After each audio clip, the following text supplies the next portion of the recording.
obliga al empresario a pagar, digamos, por la tierra que está usufructuando de nuevo, cosa que no había, esto fue el 2017. Perfecto.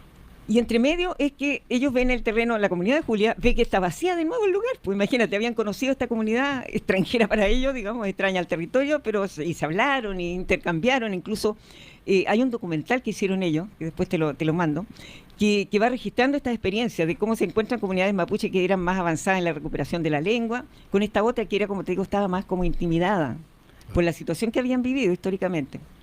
De manera que ellos ocupan la tierra, cuando en tanto los otros se van, ellos ocupan. Y Julia se hace una casita, muy modesta obviamente. Y ¿de cuánta también gente estamos hablando? De una comunidad de 91 familias.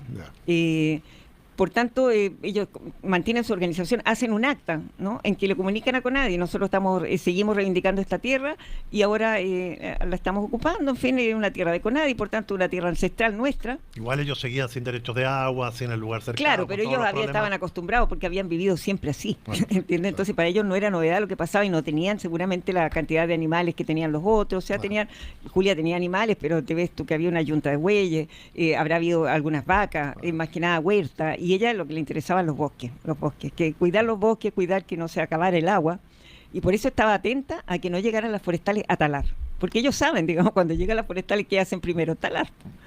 Y ese fue el conflicto, el gran conflicto, porque en cuanto Morstad ve que esta comunidad se va a la otra, se empieza a hacer dueño de nuevo, ¿no? Y ahí está la gran pregunta: ¿por qué CONADI no denuncia, no le para el carro? ¿Por qué lo dejan hacer? A tal extremo que él, en el conservador de bienes raíces, inscribe de nuevo la propiedad. Entonces, en estos momentos, él figura como, según el conservador de bienes raíces, esa parcela 91A, no me acuerdo bien el número, pero estaba en la nota, a su nombre, de una nueva sociedad que él constituye, con otros dos socios. Entonces, en realidad, es parte, ahora es un grupo, por eso la familia habla de varios. Y la familia relata, digamos, que este hombre empezó el año 2017-2018 a amenazar a Julia. Y coincide con el final, como te digo, directamente a ella, porque era la activista. Porque era la presidenta. Y porque ella era la que tenía más empuje. Yo creo que por la vida que vivió, ella misma lo explica en ese documental que vimos, que se llama Testimonios de Mafil, en que hablan varios de la comunidad. Y ella cuenta cómo vivió, cómo logró sobrevivir en la ciudad, cuáles eran sus sueños. Ella habla que Dios la ayuda, porque siempre cuando estaba más mal se producía algo que la levantaba, ¿no?